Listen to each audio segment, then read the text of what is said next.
அல்லாஹ்வுடைய தூதர் ஸல்லல்லாஹு அலைஹி வஸல்லம் அவர்கள் சொன்னார்கள், இந்த பூமியிலேயே அல்லாஹ்விற்கு விருப்பத்திற்குரிய நேசத்திற்குரிய இடங்கள் பள்ளிவாசல்கள், அல்லாஹ்வுடைய இல்லங்கள் அமைந்திருக்கக்கூடிய இடங்கள் என்று.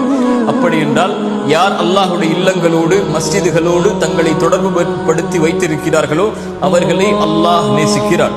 அல்லாஹ்வுடைய தூதர் ஸல்லல்லாஹு அலைஹி வஸல்லம் அதனால் தான் சொன்னார்கள், நாளை மறுமையில் அல்லாஹ் 7 கூட்டத்தார்களுக்கு அரிஷின் நிழலை அளிப்பான். அதில் ஒரு கூட்டம் பள்ளிகளோடு தங்களுடைய உள்ளங்களை இணைத்து வைத்திருப்பார்கள்.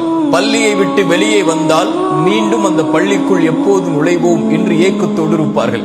அதை தங்களுடைய உள்ளங்களோடு அன்போடு இணைத்து வைத்திருப்பார்கள் என்று அல்லாஹ்வுடைய தூதர் ஸல்லல்லாஹு அலைஹி வஸல்லம் அவர்கள் சொன்னார்கள். அல்லாஹ் ரப்பல் ஆலமீன் குர்ஆனிலே சொல்கிறார், வஅன்னல் மஸாஜித லில்லாஹ், பள்ளிகள் அனைத்தும் அல்லாஹ்விற்கு சொந்தமானவை, அல்லாஹ்விற்கு உரியது என்று அல்லாஹ்வுடைய தூதர் ஸல்லல்லாஹு அலைஹி வஸல்லம் அவர்கள் சொன்னார்கள். அல்லாஹ்வுடைய இல்லங்கள் ஒவ்வொரு இறையஞ்சக்கூடிய அடியானுடைய வீடுகளாகும் என்று